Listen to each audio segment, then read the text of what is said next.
So even as people are continuing to arrive, we don't have to wait in order to begin to settle into our own direct experience, doing what you need to do to get comfortable, to feel comfortable in your body and in this space. Maybe we can take 3 deep in and out breaths together as a way to settle in.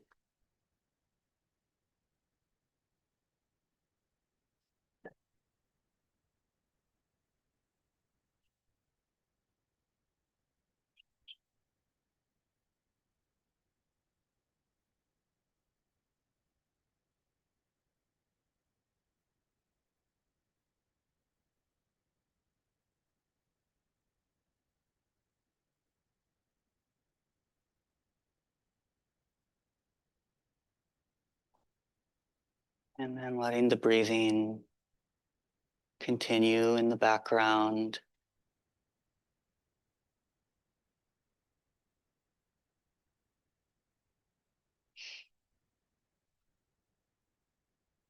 Even as there are sounds and our system is still maybe feeling the energy of getting here. We don't have to wait until things are perfectly settled in order to turn our attention to our direct experience, the ordinary experience of body and mind presenting itself. It's like this now, for me, for now.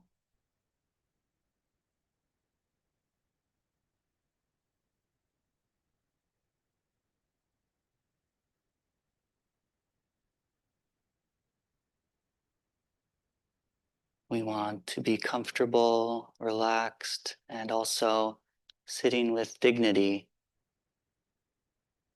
a sense of sitting in the middle of our experience,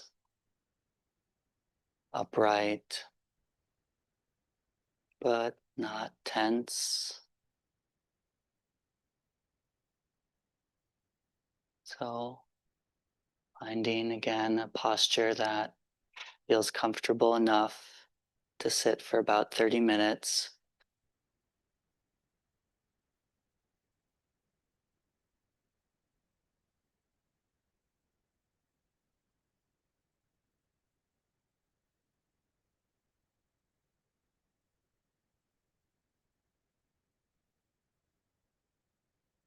And then doing our best to relax the body and relax the mind.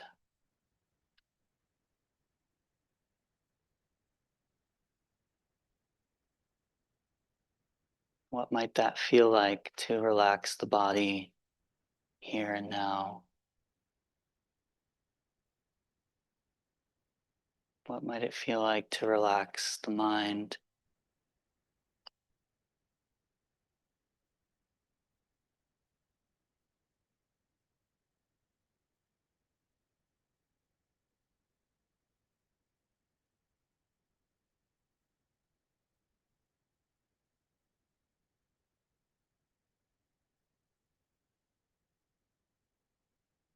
Just noticing what's obvious. Maybe there's some discomfort in the body or some emotion that's present, or the sounds in the room. Is it possible to relax and simply know what's here to be known?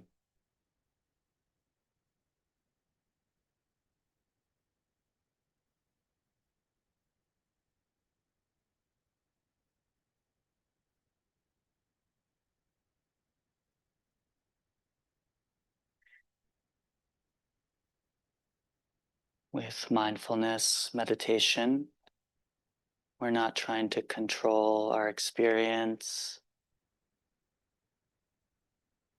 to judge our experience.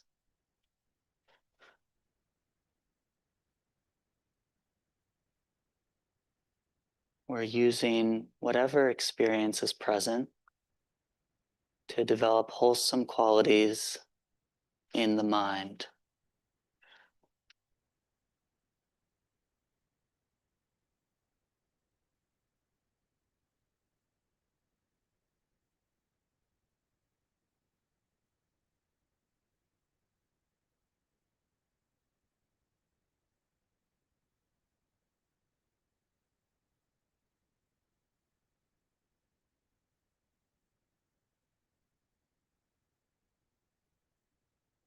Simply being aware is a wholesome quality of mind.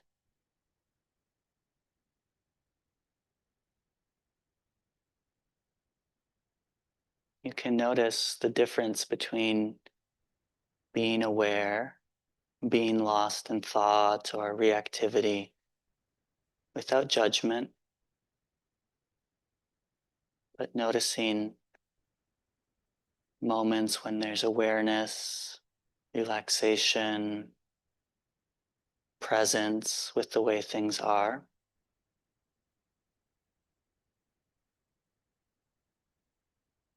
Moments when the mind is caught up in some drama, some story.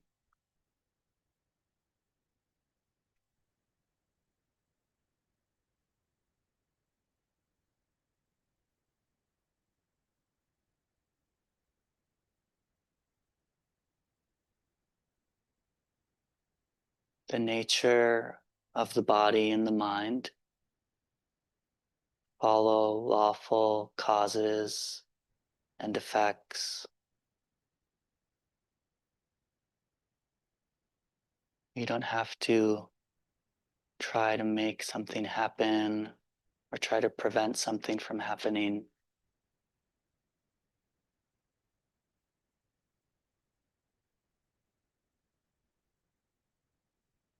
Instead, we can be interested in the mind that's being aware. How is it being aware? Is there some greed in the mind, wanting something? Some aversion in the mind, not wanting something?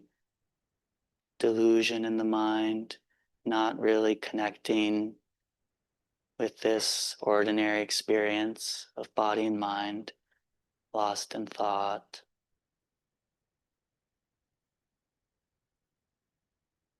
And we can simply know that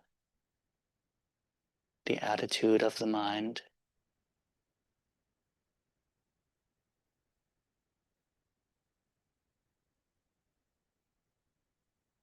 And moment by moment, each moment of awareness with this attitude that whatever's being known is just nature, the nature of the body and mind, moment by moment, where we remember to recognize the present moment experience, whatever's obvious for us.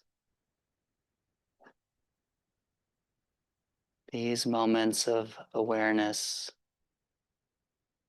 build a stability in the mind, stability of awareness. It's like connecting the dots, and as we connect dot after dot of awareness,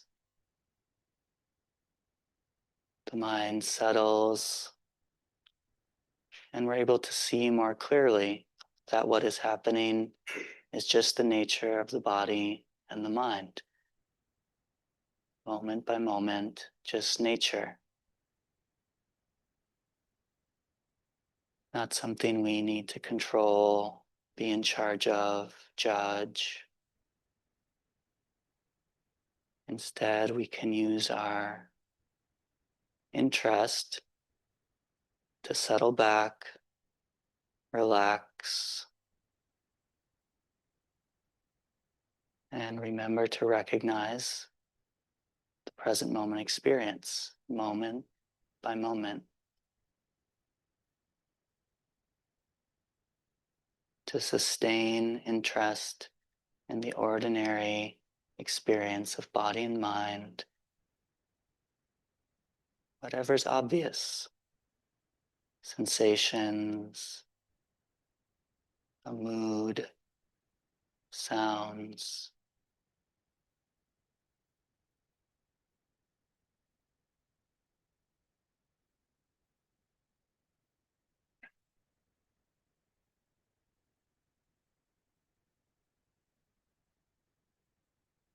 We can ask ourselves, is there awareness now? Or am I lost in thought? Just to keep the interest alive in a relaxed way.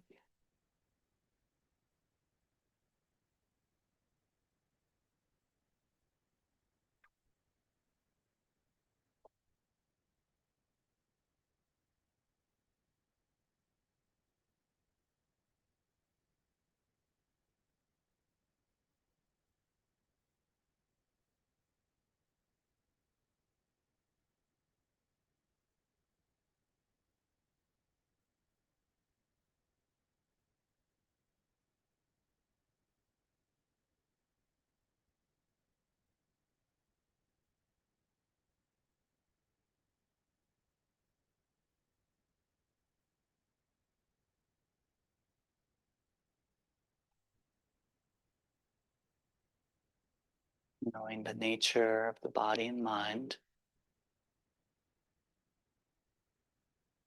unfolding lawfully.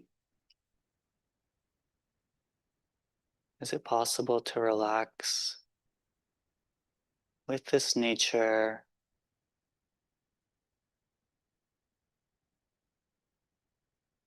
to allow it to unfold,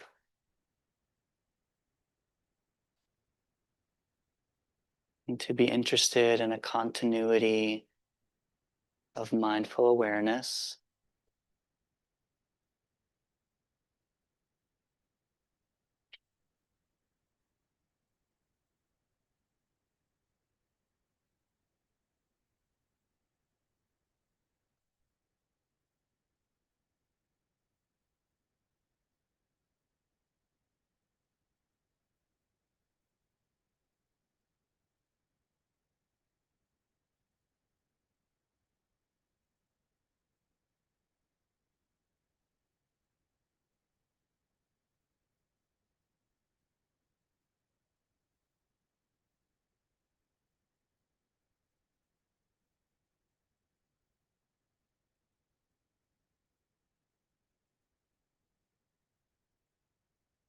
We'll continue in silence, doing the best you can to sustain this moment by moment interest in the present moment experience,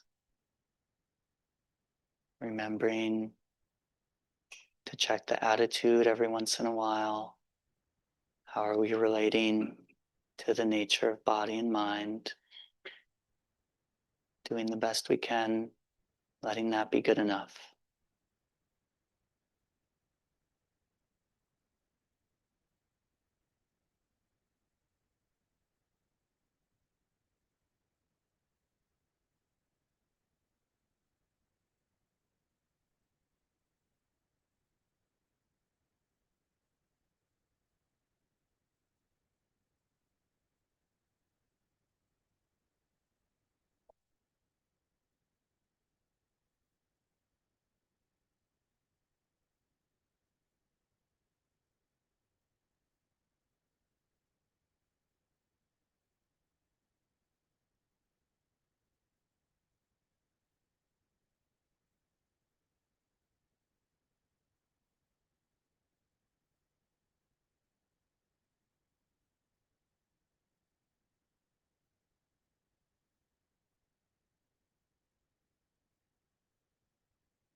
We don't need to go looking for a particular experience. We don't need to reject anything that's happening.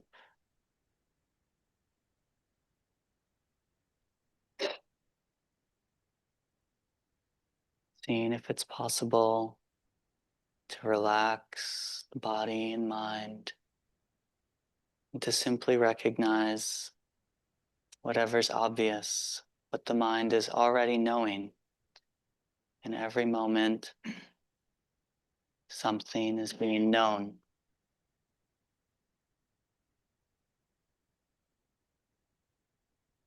Some aspect of the body, some aspect of the mind, moment by moment, awareness, knowing some object. And the objects are just following their own nature, the nature of the body, the nature of the mind.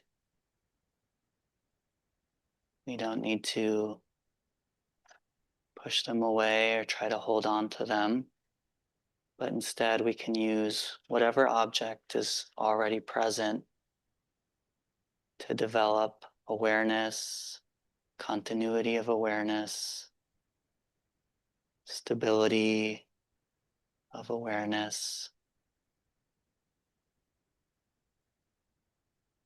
and this attitude or this view that this is the nature of the body and mind.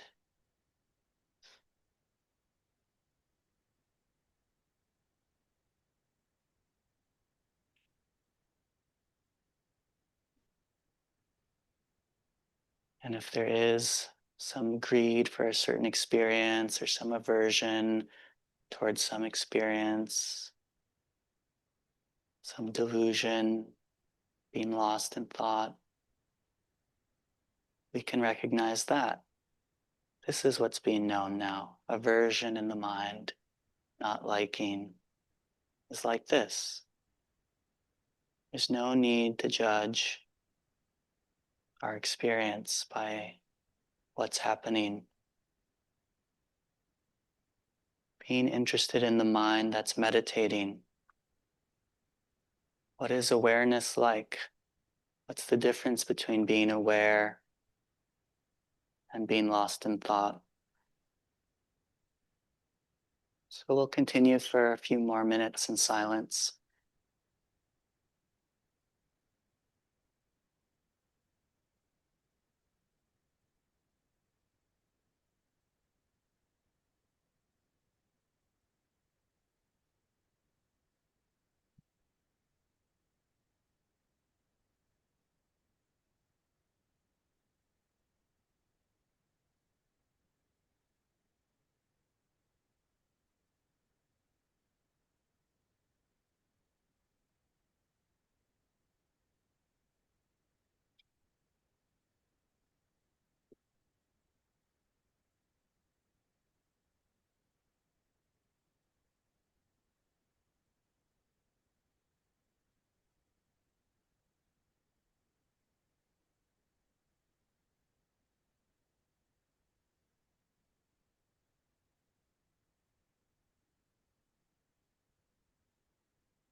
you'd like for the last minute of the sit, you can practice with your eyes open if they've been closed. Sitting right in the middle of our experience, not pushing anything away, not holding on to anything. Practicing being peaceful with conditions.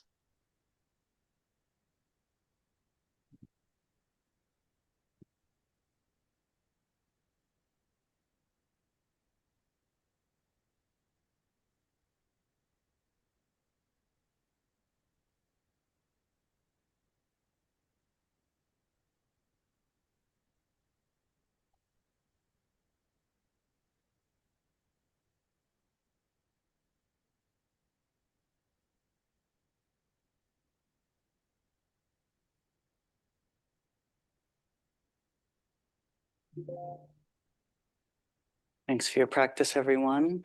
Feel free to take a minute to stretch if you'd like.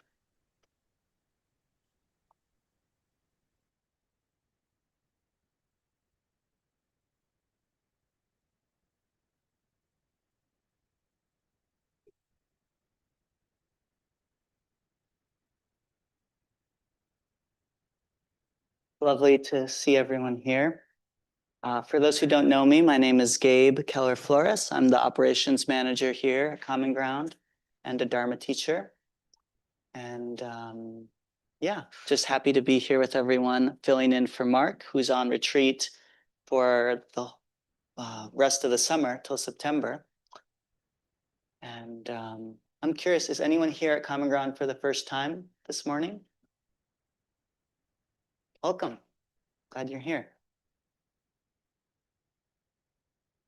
Yeah, those fans get loud if they're up all the way. Thanks, Maddie.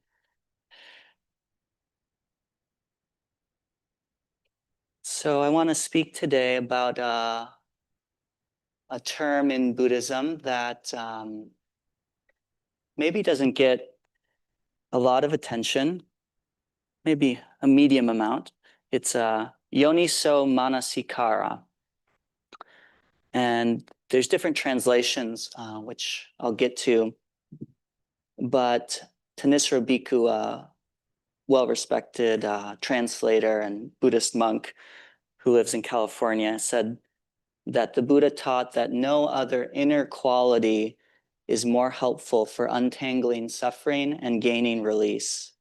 No other inner quality is more helpful for untangling suffering and gaining release.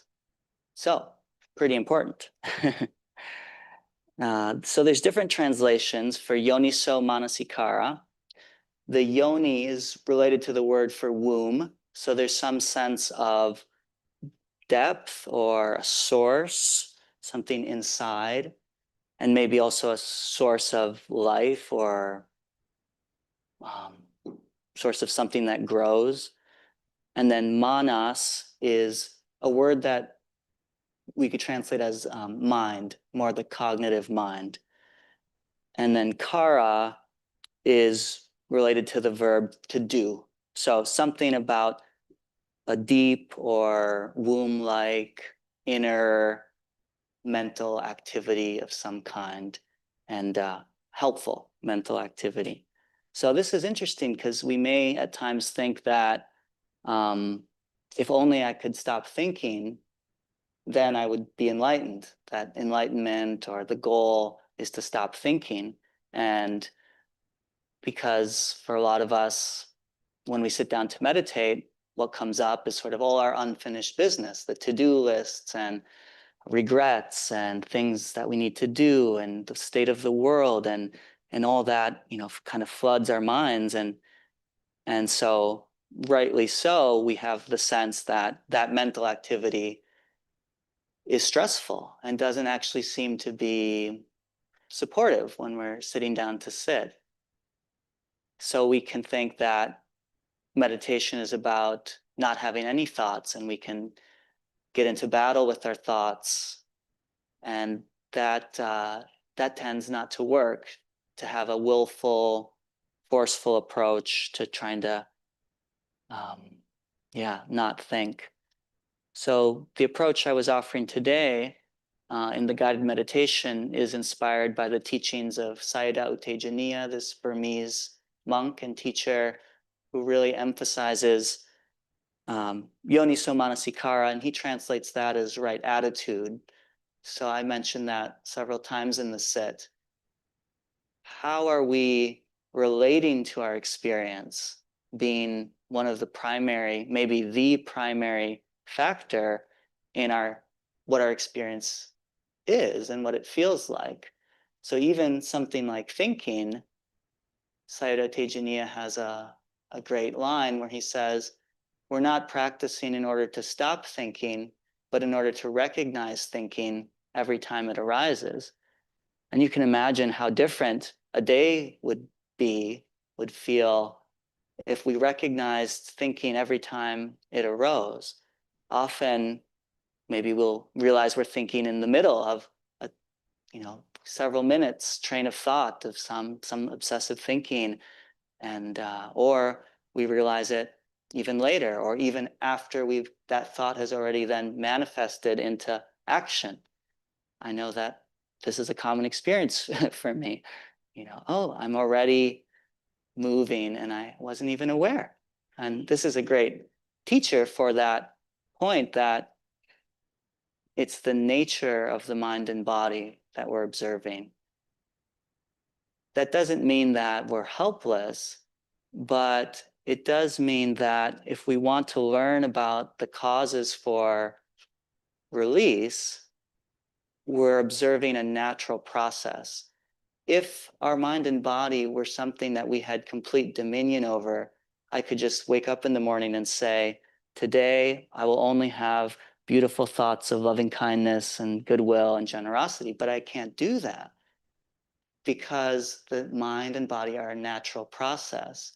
So to me, it's similar in some ways to the scientific approach, where when you want to learn about something, you don't just impose your views about it. You actually start, as I understand it, as much as possible with an open mind. Maybe you have some idea of a direction, but in actually collecting the data, you don't want to have your biases skew the data. So you're observing natural processes in order to learn about them. And it's very similar in a way to what we do in meditation. And yet it's such a different approach to our experience that it takes training. And that's why we have meditation centers and times to come sit together and teachings, because we need all the help we can get. Because our default is some form of delusion, which in Buddhism doesn't always mean that we even have what could be conventionally called the wrong ideas, although that happens. We think something is one way and it turns out to be another way. But it's even on a deeper level, how we approach our experience kind of is usually not from that sense that this is the nature of body and mind. It's usually, this is me. And I have a lot of opinions and histories and thoughts about that. And the question isn't even which one is fundamentally true or objectively true. The Buddha wasn't really interested, as I understand it, in that sort of metaphysical, objective setting up, this is the nature of the universe, because his approach was really pragmatic. It was about stress and the end of stress, suffering and the end of suffering. This very relatable, I think, experience that we have of feeling burdened by life. And the kind of radical thing I think that the Buddha taught is that it's not that we're going to arrive at some heavenly realm where we don't have bodies that get old and age and get sick and die, and that there isn't pleasantness and unpleasantness in life and all just the normal vicissitudes of life, but that there's something fundamental in the way that we relate to all this, relate to sensitivity, to having a body, to having a mind, to being social beings. He called it a thorn in the heart. There's a thorn in our heart, and when we're pierced by that thorn, we tend to flail about, and in flailing about, we tend to actually create more problems in trying to solve that sort of existential thorn in the heart, because we're not seeing it at its deepest location. We're not really addressing the core issue. But the radical thing was, he said that it is possible through this very simple, in a way, ordinary capacity that our minds have of this reflective awareness, mindfulness, to know what's happening. And with continuity, that awareness, like I mentioned in the guided meditation, it's like a connect the dots. The more data that we gather with a mind that's aware, not lost in thought, aware, seeing the nature of the body and mind moment by moment as a natural process, then wisdom in the mind, which you could call just the part of the mind that makes sense of things, connects dots, sees something that it hasn't understood before about how stress arises and how stress ceases. And that's what we call insight. So that's just an overview of the methodology. And it's so simple that we can just say, I think I'm going to look for something flashier or maybe faster. That sounds like a lot of work, like just sitting there, observing my mind. And who wants to do that? Like, have you seen my mind? Like, it's not a pretty place. But that's the point. It's that those preconceptions we have that we think we already know, and it's coming to that direct experience that really there's not that much encouragement and support in mainstream American culture and just globally. I mean, it's different in different places, but for sure, it's not the predominant encouragement. We're not really encouraged to look at ourselves in that deep of a way, in that directive a way. It can almost feel awkward or inappropriate. We're very externally focused. And that's just true, I think, in general as social beings, but maybe in particular in this country, I don't know. But so that's where this deep attention, yoniso manasikara, it's pointing us to what's really relevant, what's really most important in terms of this question and this concern about stress and the end of stress, suffering and the end of suffering. It's going right to the heart of the matter, which is, to me, the most beautiful thing about these teachings, and what really spoke to me when I first read the Buddha's Four Noble Truths, which are an elaboration of this basic point around there is stress and there's the possibility of the ending of stress, was just how empty of frills, empty of ornament in a way, and empty of anything that would distract from the matter at hand. And the Buddha made this point in many different ways. Like, a big part of what we're doing is getting clear about what's really the central concern. So he had a lot of provocative ways of sort of encouraging us to reflect on what is really important. And this is something no one can do for us. We need to do it for ourselves. But he would use images to illustrate how he thought about it, like practicing like our hair is on fire. That sense of, in Buddhism, it's called spiritual urgency. It's called samvega. And it's a provocative emotion and feeling. It's that sense that we may be, to some degree, wasting our time. And out of that, a sense of urgency, like, well, if there's someone who knows some wisdom about how to address the central concern that all the other issues in my life are related to, that would be really important. Like Mark Nunberg says, if someone were to say, somewhere in this room, there's hidden a briefcase with $1 million, we would probably get interested. But if someone like the Buddha says, somewhere in this present moment, there's the capacity, or there's, we have everything we need in a sense. We have a mind and a body. Don't really need anything else. And somewhere in this present moment, there's a path to understanding something about how stress arises and stress ceases. And basically, there's release. There's the release is available. Like Thich Nhat Hanh says, happiness is available. Please help yourself. And it may not be quite that simple, but at least it points us in the one place that we usually dismiss and assume it's not here. Wherever happiness is, whatever it is, certainly it's not here. It has to be later, once I've had some food, or once I've gotten a good night's sleep, or fill in the blank.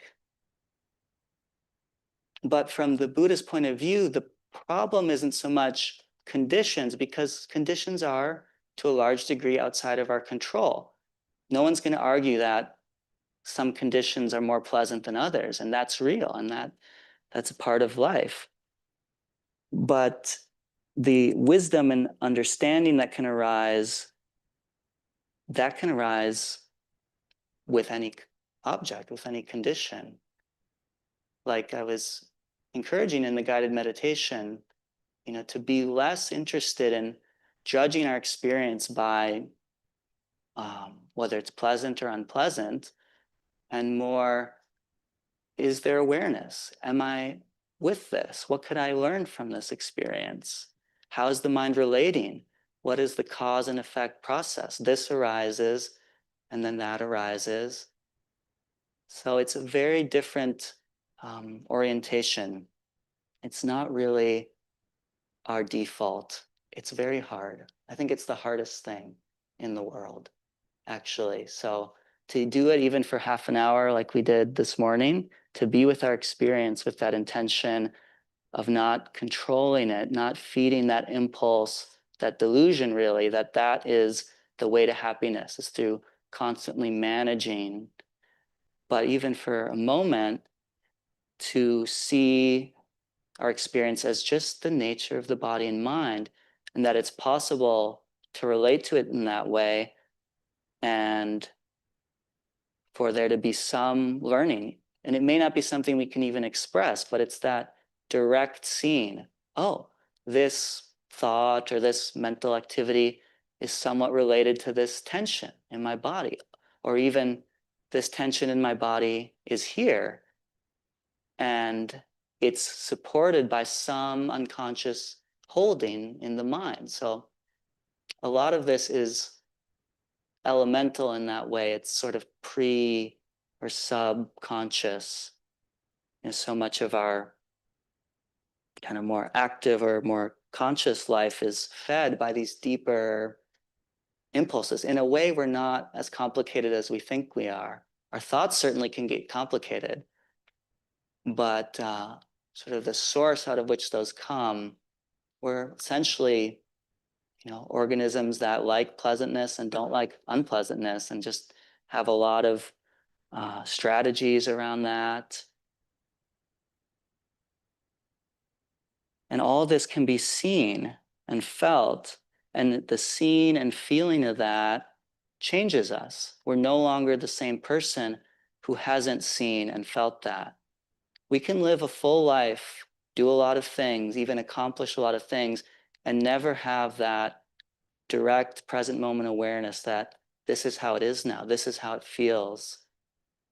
To me, that self-awareness is the most valuable thing in the world, not just for its own sake, but because it leads to that growing understanding and wisdom about what leads to suffering and what leads to happiness.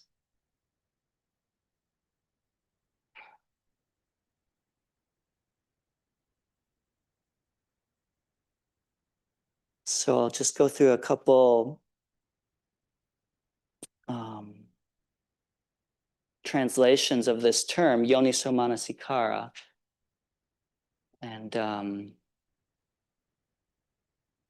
yeah, like I said, there's different translations.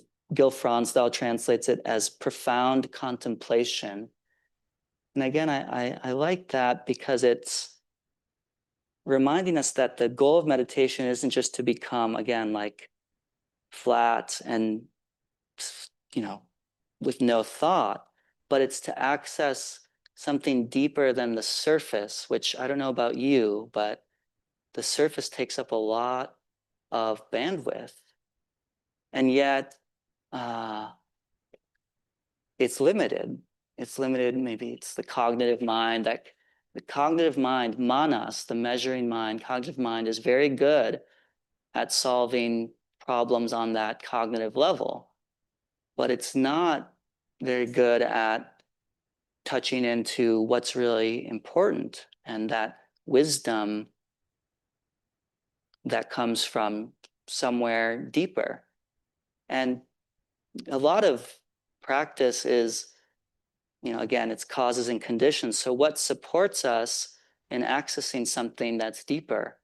And meditation certainly is a time to put everything else aside, put aside as much as we can, things that are not even, it's not that surface means bad or not important, but just that it's in that more external level, and to go inside and see what is here, what is the source out of which my life is coming from, these activities, these thoughts, these views. So profound contemplation. Ajahn Sucitto translates it as wise, deep attention, or making your attention go to the source. So we could maybe imagine that there's a source somewhere, or an inner part of our experience that we could check in with, even in the middle of life. What is the innermost piece of me? What can I get in touch with that, even just for a second? And maybe there's some basic feeling there or sentiment, but just to touch into that for a second could be helpful, like overwhelmed or happy or disturbed or whatever it might be, but that's valuable information. And then Thanissaro Bhikkhu translates it as appropriate attention. And in the suttas, the discourses of the Buddha, it seems the term is often described as what we're paying attention to, and again, how we're framing our experience and how important that is, because how we're framing our experience determines everything else, what we're doing with it, what our intentions are with it. So in one discourse, the Buddha says, the following questions are not fit for attention, so not helpful ways of framing our experience. Was I in the past? Was I not in the past? What was I in the past? How was I in the past? Shall I be in the future? Shall I not be in the future? What shall I be in the future? How shall I be in the future? Am I? Am I not? What am I? How am I? Where has this being come from? Where is it bound? So interesting that they all have to do with me. So there's some pointing to this assumption that that's a helpful way to frame things. And I think there's some caveats there, which I don't have time to go into, about self, not self, as strategies. When are they helpful and when are they not? We all need to be someone in order to make a living and live a life and present ourselves and interact socially. And the Buddha obviously could function as a social being. He taught for 40 years and was very active in trying to help people. But I think this is going to, in terms of that direct experience of stress and the ending of stress, yes, there may be some things that are helpful to plan and think about, for sure there are, but it's that existential level, like that existential itch and thorn in my heart, I'm gonna solve that by once and for all finding out where I came from, who I am, where I will be bound, and So again, it's that sort of metaphysical, speculative level. And the Buddha, all of his teachings are based on direct attention to the nature of the body and mind with an eye to stress and the end of stress, because that's what he was interested in. It's up to us to decide if it's interesting to us, but it's interesting to me for sure, that possibility of release. So then the discourse says these are the issues that are fit for attention, and it's basically the Four Noble Truths. This is stress. This is the origination of stress. This is the cessation of stress. This is the way leading to the cessation of stress. So you can imagine if we lived our life, and again, I think it's possible to imagine living a full life, doing what we need to do, and that being the central interest as we move throughout our day, interact with people. This is stress. This is the origination of stress. This is the cessation of stress. This is the way leading to the cessation of stress. And how different maybe we would be, not conceptually, again, it's not so much trying to figure it out conceptually, but directly. Oh, this is what stress feels like. And this is the arising, actually seeing it arising and seeing that it ceases.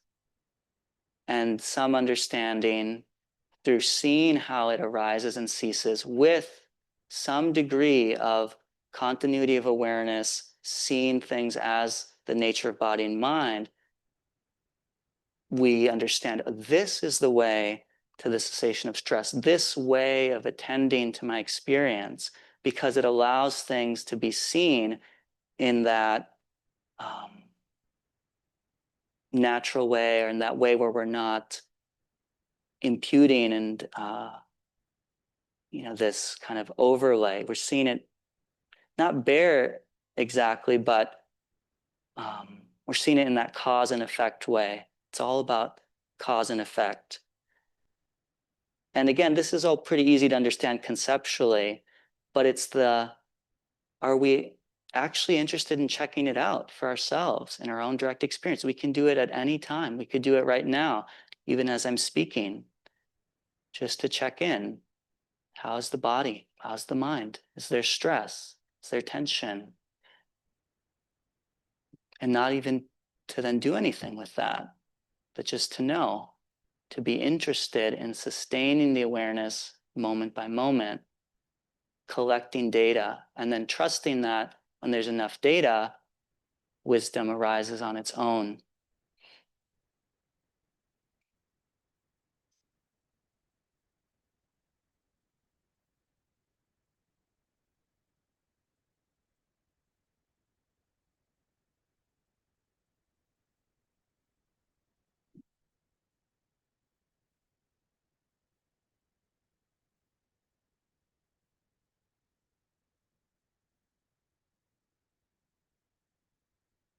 So this does take effort. Effort is sort of a tricky word because mostly when we think of effort, we think of trying hard to make something happen.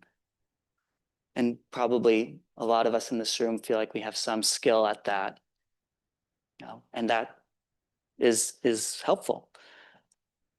So this is a different kind of effort, but it does take effort. I would say it's sort of effort associated with the heart more than just willpower. So there's some sense of what's important, and we're giving that attention. Just to sit and be aware takes some effort, but it's not something that the more effort you put in terms of willpower and intensity, the more result you get. Because again, the aim is understanding, and understanding the nature of the body and mind actually happens best when we're relaxed. Because when we're not relaxed, again, it's sort of like the scientist, we're out of balance. We're like, yeah, I'm trying to be aware of this, but I actually hate it and I want it to go away. And so we're actually not seeing that aversion. So this instruction is so basic, and yet it bears repeating, because it's not, again, it's not really encouraged to relax. Like even again, now, what would it, we're here already. We don't have to go anywhere for 10 minutes. What would it be like to relax? What would that feel like, to relax the body and to relax the mind?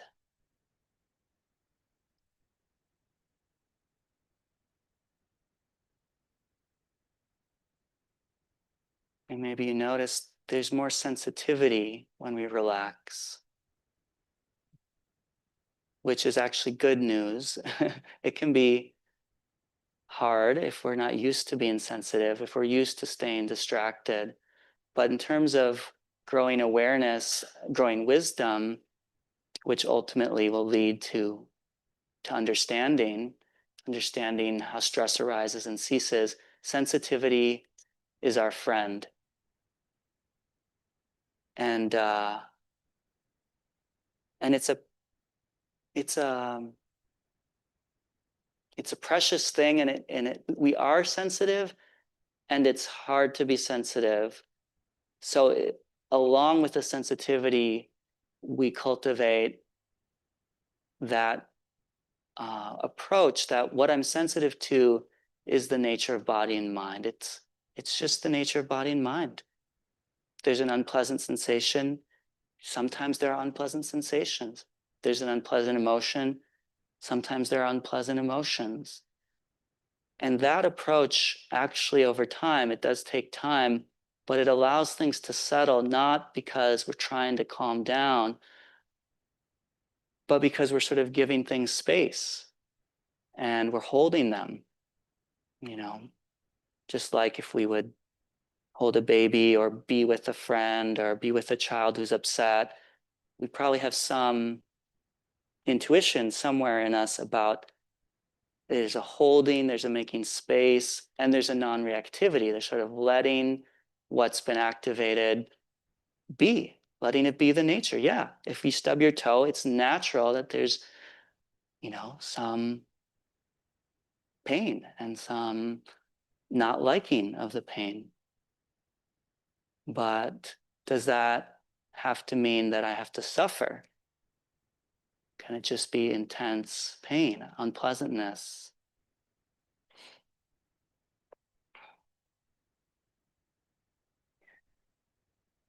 So I think, sometimes we hear about meditation, or we have some real sense, yeah, this is great, this is valuable. And we want it to come from the heart, like it's coming from that deep desire to be happy and to maybe be um, more centered or able to be of help to others, but we can't really be of help to others in a deep way if we are flailing about. And then out of that, some confidence that, yeah, no, this makes sense. I mean, I don't know 100%, but it makes sense on an intellectual level, on a heart level. It seems like it's about non-harming, it's about peace, it's about compassion, and then letting that sort of, maybe having some profound contemplation. Okay, what would be supportive of that little ember of a intention? What that to live from that place more, to live from the deepest place possible. What's the next step in a way? And um, it does take that sort of heart-centered reflection and effort, because so much of the momentum is geared towards um, staying on the surface of things. And I could say a lot more about that, and I'm sure we all are all familiar with that. But just to say that it does take some effort, some intentionality, maybe is a better word than effort, and just to listen and to make time and space to listen and let that sort of lead the way. And then there may be really practical things that make sense. Obviously, having a center, having a community is supportive just through that sort of regularity of coming in, checking in, sitting every day. I really encourage, even if you feel like it's not a good sit or you only have 5 minutes, but it is watering that seed of that intention that this is important, whatever this is. I don't even quite understand it, but it's worth 5 minutes, 10 minutes, half an hour to keep exploring. Ajahn Sucitto, this British monk, said something like, if we don't create our lives, the world will create it for us. So there are these qualities of, there is room, there's space for things like determination. That's one of the 10 paramis, or beautiful virtues. And the Buddha apparently was from the warrior caste in what's now India. And so he would use sometimes strong language, but it's all out of compassion, like the hair on fire and things like that. So it's not to beat ourselves up. To me, it's empowering. I think, sometimes we hear these days about things like, just the world is so chaotic and things are changing so fast. A sense of what's really meaningful in life can not always be obvious. So that sense that somebody is saying, your life really matters. Every moment, your actions, even in Buddhism, even our thoughts are actions. So it's this very high bar. We don't want to be intimidated. To me, it's encouraging. It's like the Buddha is seeing our potential, like a coach or a teacher or someone, and saying, there's something really beautiful here inside that can be grown. The Buddha always used natural metaphors of growth for the development of this path. And he used more human-made metaphors like constructing for the ways our mind can just endlessly construct. But for the development of a path towards peace and compassion, it was more what are we growing and how are we supporting that? So that's different. It's like, what are the supportive conditions for things to grow? And that we can all pay some attention to if we make the time. What are the supportive conditions? What are the conditions in my life, and what are they leading to? Associating with wise people, the Buddha said, is very important. He said it was the whole of the holy life was spiritual friendship. Because we're so influenced by each other, by what we take in, what media we take in. Sayadaw Tejani again said, when your understanding of the true nature of things grows, your values in life will change. When your values change, your priorities change as well. Through such understanding, you will naturally practice more, and this will help you to do well in life. So this natural process. And our job is just to be real about whatever little seed is there and to listen to it. Again, it's no one telling us what we have to do. To me, it's like that encouragement from a wise elder, it's like there's more to life than just getting by. We do have to get by, and sometimes that's all we can do. But that sense of something beautiful that wants to grow and be of benefit in our lives and maybe for others.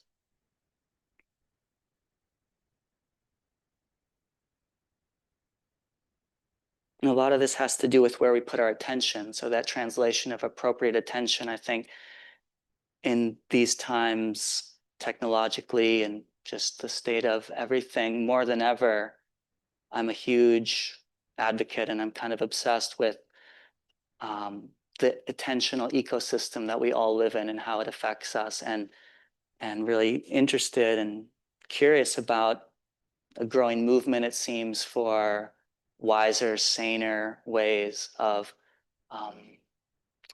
being respectful and intentional about our attention. Everything comes from that. Maybe I'll just end with this quote that I think is really relevant.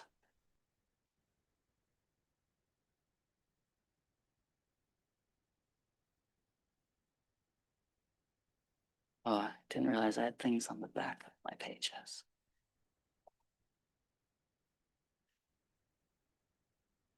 So the Buddha said, whatever a practitioner keeps pursuing with their thinking and pondering, that becomes the inclination of their awareness. So what are we pursuing with our thinking and pondering? Because that's the inclination. And can we listen deeply and then follow in little, maybe bigger ways, some sense of what we really want to be aiming towards, directing towards. And that's how things unfold, just following step by step that voice that may not be the loudest voice, giving it time and attention and trusting it. And like the Buddha said, he wouldn't ask us to do all of this because it is work, it is hard, if it wasn't possible to cultivate the wholesome and to abandon the unwholesome. It's because it is possible that he asks us, like a wise, compassionate elder would. So I'll leave it there. Thank you for your kind attention, everyone. Really appreciate being together. And thanks to Rock for running AV, and Maddie, Ryan, and Tom for being our program hosts. And we have, if you'd like to stay, we usually do small groups. You can just sort of self-organize into groups of 4 or so and just share anything from the talk that resonated for you, your own experience. Yeah. And I think we maybe have a few announcements before that. Does anyone have announcements? Nothing particular. I'll share it, that'd be great. There's where they go on your way out. And I'll just mention about Dharma, if people are new, that Common Ground operates on donations, freely giving and receiving. It's part of just the culture and sort of the larger context that the teachings are offered in, that they're offered out of a spirit of generosity. So when teachers other than our guiding teachers teach, like me, any donations that are offered, 2/3 support me and 1/3 supports the operations of the center, just so people know that. Thanks, everyone. Oh, yes, Kathleen.